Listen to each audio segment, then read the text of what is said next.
Langit abu-abu pucat menggantung ketika Ardan mengendarai motor bututnya melewati jalanan berdebu di pinggiran kota. Udara pagi yang mestinya segar justru terasa pengap, seperti membawa isyarat buruk.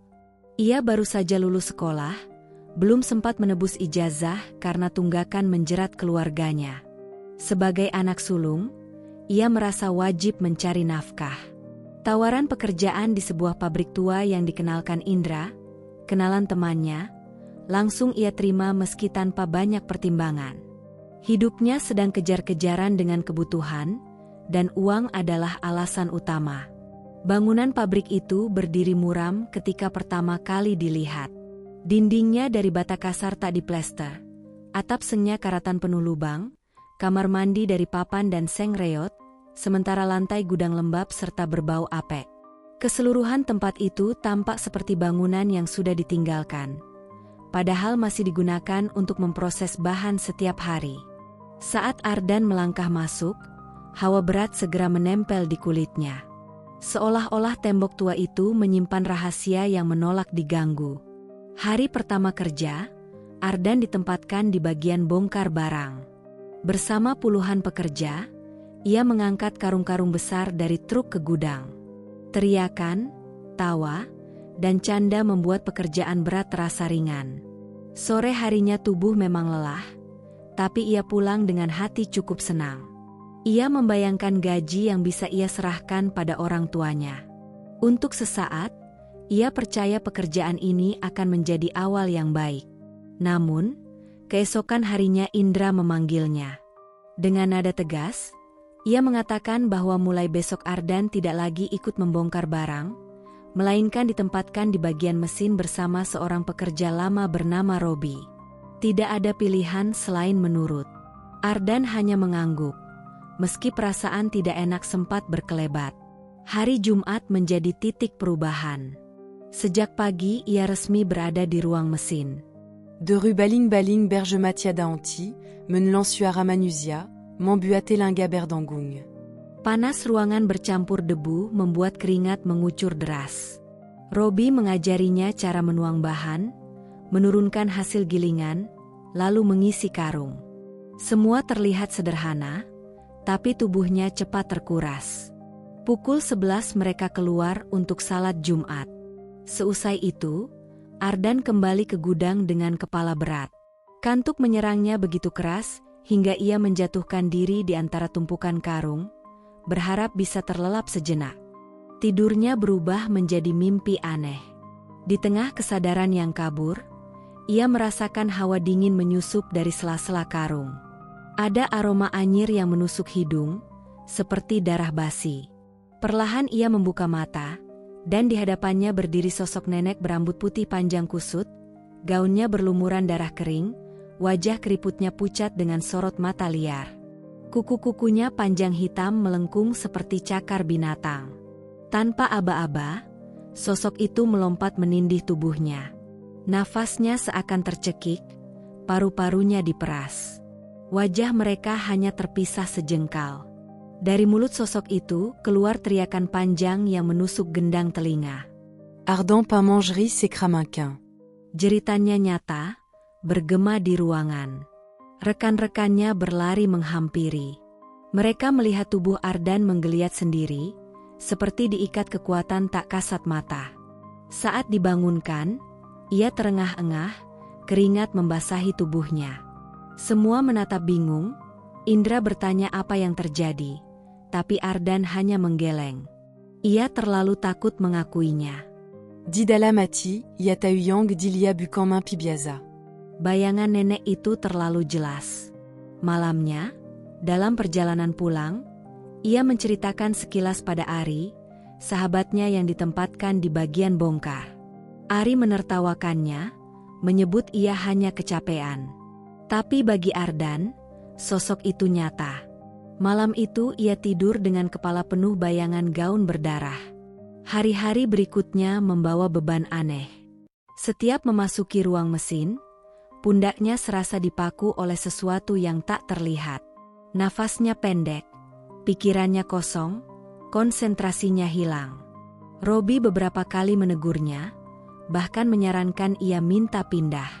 Namun Ardan menolak. Ia butuh uang dan gengsi menahannya. Lebih baik sakit daripada terlihat lemah. Malam Jumat berikutnya, mimpi lain datang. Ardan melihat dirinya terjebak dalam tawuran antar kampung. Suara teriakan bercampur dentingan senjata tajam. Darah memercik, tubuh jatuh berserakan. Seorang pemuda berteriak bahwa nyawa harus dibayar nyawa. Di hadapan Ardan, kepala seorang pria terpenggal, darah menyembur liar. Yamangerie, la Lutherbangen. Tubuhnya basah oleh keringat, jam dinding menunjukkan pukul 2 dini hari. Dari luar pintu, ibunya mengetuk panik. Ardan menjawab seadanya, menahan semua ketakutan dalam diam. Pagi berikutnya terjadi hal yang tidak biasa. Untuk pertama kali, ibunya menyiapkan sarapan lengkap. Nasi goreng, kopi, susu, air putih. Ia bahkan memeluk Ardan sebelum berangkat, berpesan agar berhati-hati. Perasaan ganjil menusuk dada Ardan. Ada firasat buruk, tapi ia tetap melangkah keluar rumah. Di pabrik, hawa semakin berat. Setiap karung terasa seperti diisi batu. Robi menatapnya khawatir, menyebut wajah Ardan pucat pasi. Siang hari, menjelang pulang, mereka merapikan gudang. Robi menyapu, sementara Ardan membersihkan mesin yang masih berputar. De rue Baling-Baling Berdezing, me mentulkan Kaaya Samar. Saat itulah ia mendengar sesuatu. Bisikan. Suara parau, dekat sekali di telinga kirinya. Suara nenek renta, dingin dan tajam. Kata-katanya sederhana, tapi menusuk langsung ke nadi. Masukkan tanganmu. Ardan terpaku. Suara itu terasa seperti perintah yang tak bisa dibantah. Ia tahu betul siapa pemilik suara itu. Nenek bergaun darah dengan kuku panjang. Rasa kantuk dan lelah membuat pikirannya rapuh. Tanpa sadar, tangannya bergerak mendekati corong mesin. Jantungnya berdegup cepat. Namun bisikan itu semakin kuat, masukkan, masukkan.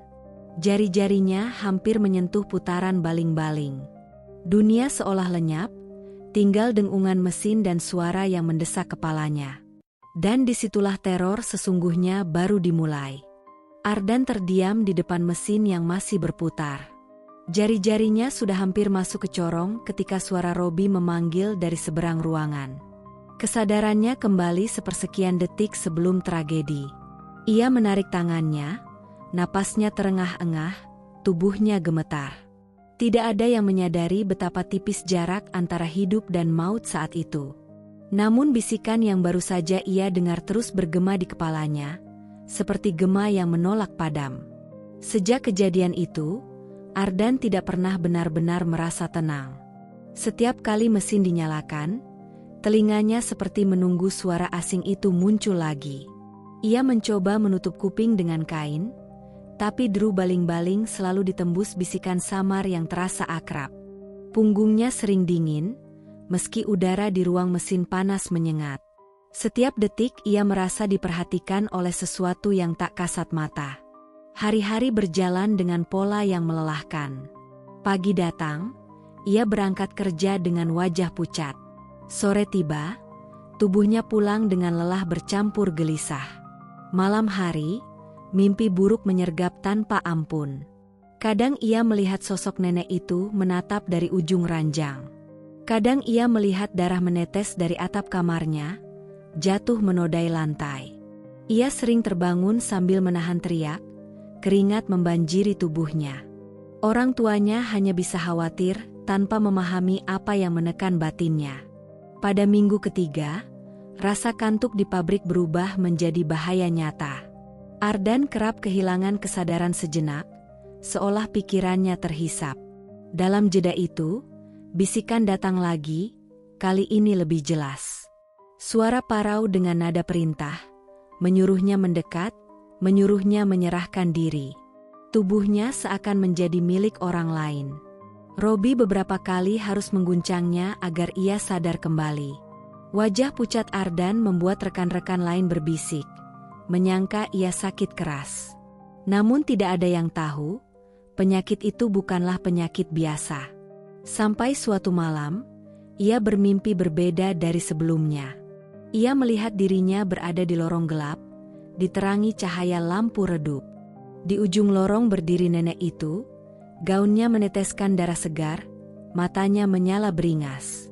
Di sampingnya berdiri seorang anak kecil perempuan dengan wajah tanpa ekspresi. Anak itu menggenggam tangan nenek tersebut, rambutnya menutupi sebagian wajah. Keduanya hanya berdiri, menunggu. Ardan mencoba berbalik, tapi langkahnya terkunci. Lalu suara itu terdengar lagi, Mazukla, ikuti kami. Suara itu tak hanya masuk telinga, tapi juga menembus hati. Ia terbangun dengan teriakan, tubuhnya bergetar, dan matanya basah oleh air mata. Keesokan paginya, ibunya kembali menatap dengan cemas. Ia menyiapkan sarapan lengkap lagi, sesuatu yang tidak pernah dilakukan sebelumnya. Ardan menyadari perubahan kecil ini bukan kebetulan. Ada firasat bahwa ibunya seakan tahu akan kehilangan. Ia berusaha tersenyum, tapi dadanya sesak. Ia hanya berbisik dalam hati agar Tuhan menjaga keluarganya jika sesuatu buruk menimpanya. Di pabrik, keanehan semakin terasa. Beberapa pekerja lain mulai berbisik tentang penampakan. Ada yang mengaku melihat sosok perempuan tua berjalan melintas di lorong produksi pada malam hari.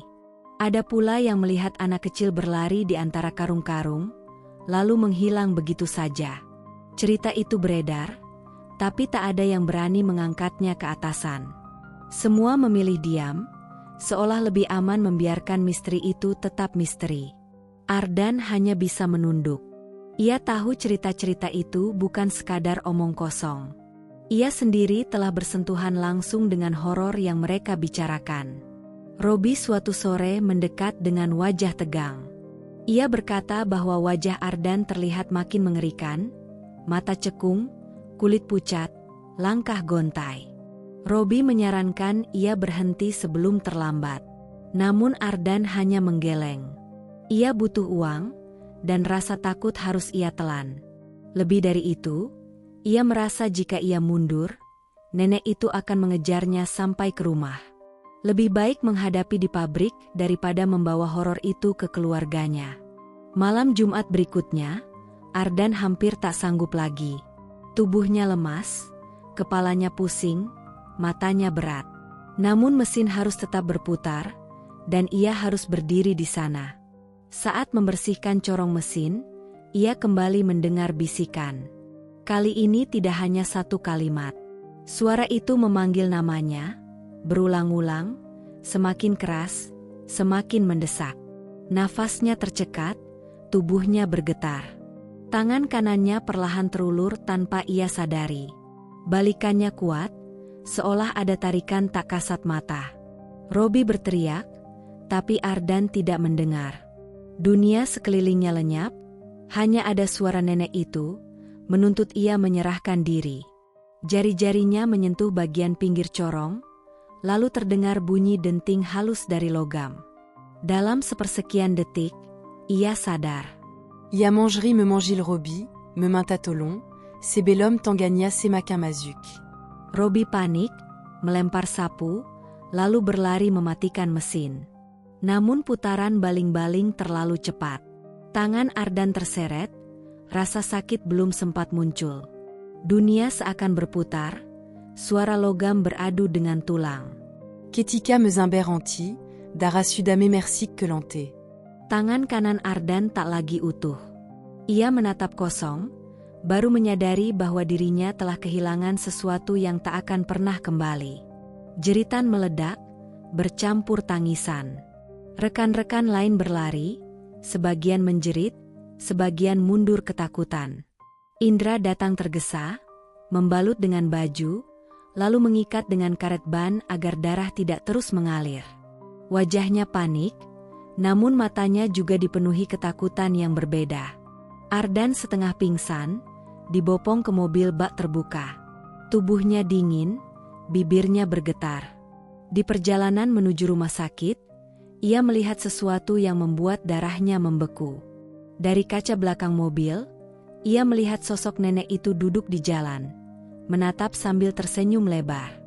Senyum yang penuh kemenangan. Rambut putihnya berkibar, gaun berlumuran darah semakin merah oleh cahaya senja. Ia memalinkan wajah, memjangkan mata, berharap semua anya alusinazi. Namun setiap kali ia membuka mata, bayangan itu selalu ada. Di dalam mobil, ia terus berjuang agar tidak kehilangan kesadaran. Robi dan Indra berteriak menyuruhnya bertahan. Nafasnya tersengal, tubuhnya gemetar, dan suara itu sekali lagi berbisik di telinganya. Kau milikku.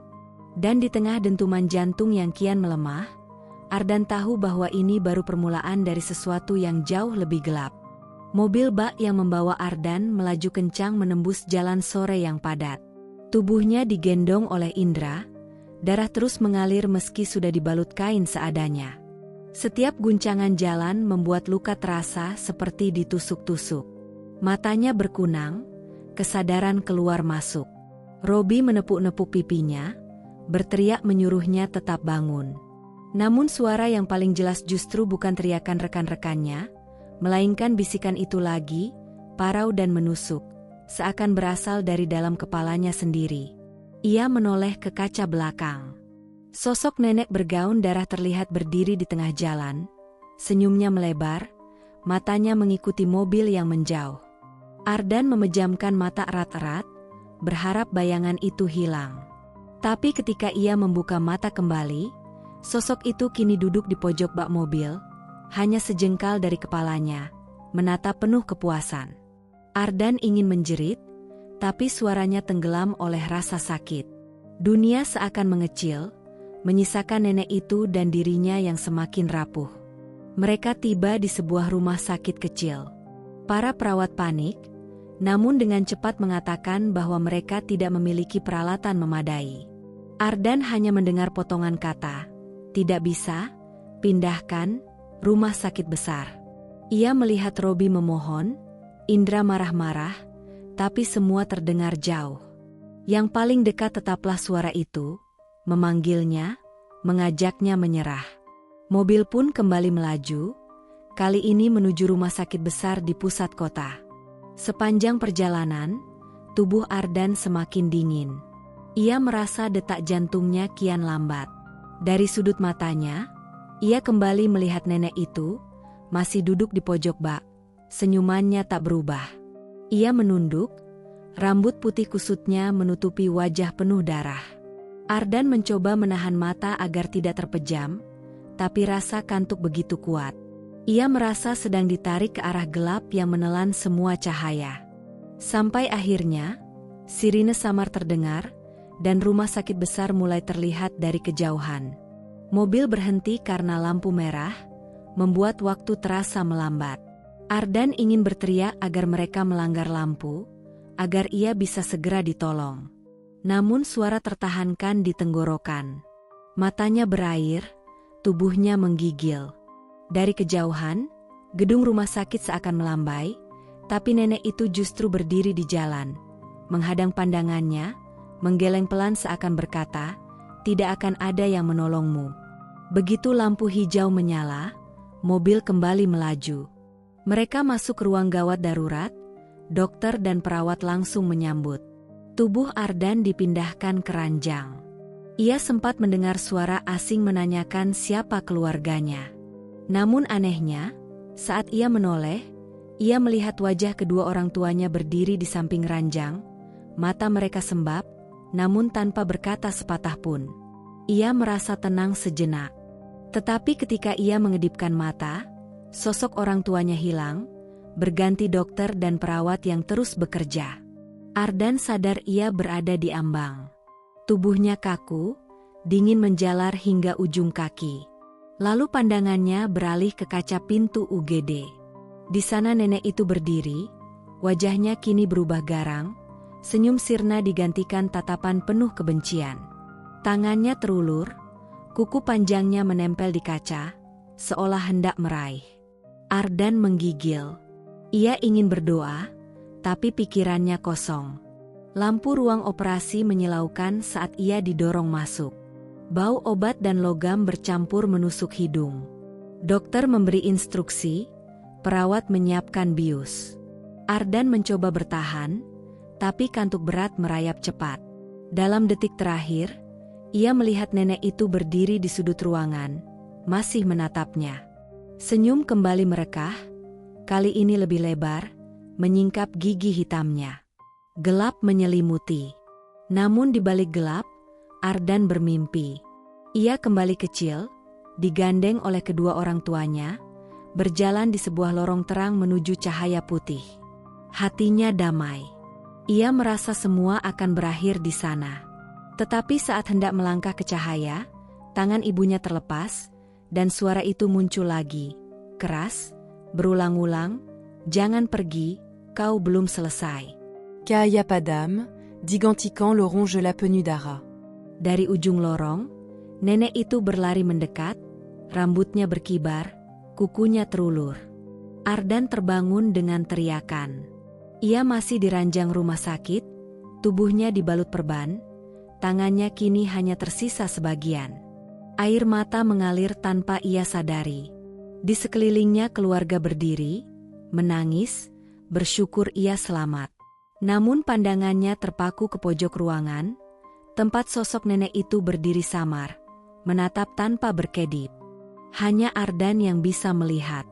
Senyum itu kembali hadir, bukan lagi kemenangan, melainkan janji. Hari-hari berikutnya, Ardan menjalani pemulihan. Ia pulang ke rumah setelah 5 hari dirawat. Tetangga berdatangan, teman-teman menyalami, semua memberi semangat. Namun di dalam dirinya, luka itu lebih dari sekadar kehilangan tangan. Malam-malamnya tetap dihantui. Kadang ia terbangun dan melihat nenek itu duduk di kursi sudut kamar. Kadang ia mendengar suara anak kecil tertawa di halaman. Ia berusaha menutup mata, tapi setiap kali ia mencoba tidur, bisikan itu kembali mengisi kepalanya. Beberapa bulan kemudian, Ardan mulai bisa menerima kenyataan. Ia belajar hidup dengan satu tangan, mencoba berdamai dengan nasib. Namun bayangan itu tak pernah benar-benar hilang. Rekan-rekannya di pabrik sering bercerita bahwa penampakan nenek dan seorang anak kecil masih sering muncul di malam hari. Ada yang melihatnya berjalan di lorong produksi, ada yang melihatnya duduk di dekat mesin. Ardan hanya mendengar tanpa menanggapi. Hatinya tahu, sosok itu tidak pernah pergi. Ia menyadari satu hal, bukan hanya tangan yang diambil darinya, tapi juga sebagian dari jiwanya. Nenek itu menandai dirinya, meninggalkan bekas yang tidak akan pernah pulih. Setiap kali ia menatap perban di lengannya, ia teringat bisikan yang memaksanya menyerahkan tangan. Dan di dalam keheningan malam, ketika angin berdesir melewati jendela, ia kadang mendengar suara itu lagi. Pelan, parau, tapi jelas, "Aku akan kembali." Ardan pun hanya bisa terdiam, menatap gelap, menunggu kapan janji itu akan dipenuhi.